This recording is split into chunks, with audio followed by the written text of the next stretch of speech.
রাধে রাধে। আধ্যাত্ম ব্রহ্ম জিজ্ঞাসার চতুর্থ পর্বে সবাইকে স্বাগত জানাচ্ছি। আজকের পর্বে আমরা জানবো সংসার ধর্ম পালন করেও কিভাবে গোবিন্দকে লাভ করা যায়। অনেকের মনেই সন্দেহ থাকে যে গোবিন্দকে লাভ করতে হলে সংসার পরিত্যাগ করতে হবে, কিন্তু প্রকৃতপক্ষে এমনটি নয়। আমরা একটা গল্পের মাধ্যমে চলুন বিষয়টি জেনে আসি। একবার নারদ মুনি ভগবান শ্রী বিষ্ণুর কাছে যখন যায়, তাকে প্রশ্ন করে যে, হে প্রভু, আমরা এত কষ্ট করে সংসার পরিত্যাগ করে আপনার ভজনা করছি, অথচ আপনি এই সংসারী ব্যক্তিদের উপরে এত কৃপা করেন, আমাদের উপরে তো এত কৃপা করেন না। তখন ভগবান বিষ্ণু বলে, নারদ, তুমি এক কাজ করো, ওই যে দেখো ওখানে এক পাত্র তেল আছে, ওই তেলের পাত্রটা তুমি ধরো এবং সেটাকে এমন ভাবে ঘুরবে যেন ওখান থেকে এক ফোঁটাও তেল না পড়ে।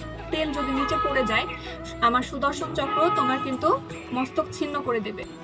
তো নারদ মুনি অত্যন্ত ভীত হয়ে যায় এবং তিনি ওই পাত্রটা ধারণ করে, ধরে এবং সর্বক্ষণ ওই পাত্রের দিকে দেখতে থাকে যেন এক ফোঁটাও তেল নিচে না পড়ে যায়।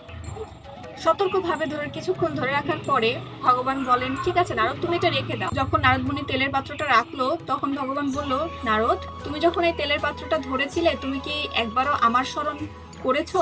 আমার নাম কয়বার নিয়েছো বলো তো? তো নারদ মুনি বলল যে, প্রভু, আমি তো অত্যন্ত ভীত ছিলাম, আপনার নাম তো নেয়ার সময় পাইনি।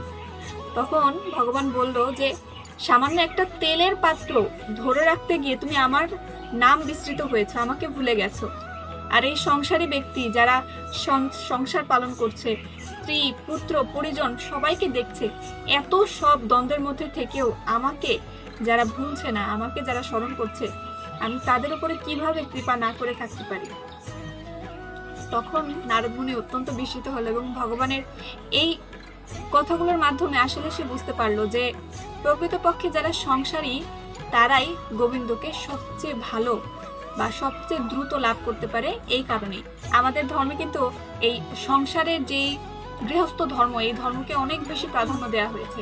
এখানে যদি নিয়মিত এবং মর্যাদার মধ্যে থেকে সংসার ধর্ম পালন করে গোবিন্দর ভজনা করা যায়, তবে অতি দ্রুত গোবিন্দকে লাভ করা যায়। তাই গোবিন্দকে যদি লাভ করতে চান, আপনাকে যে সবকিছু ত্যাগ করতে হবে, আপনাকে সংসার পরিত্যাগ করে তবেই ভজনা করতে হবে, এমনটি কিন্তু নয়। সবাই খুব ভালো থাকবেন। হরে কৃষ্ণ, রাধে রাধে।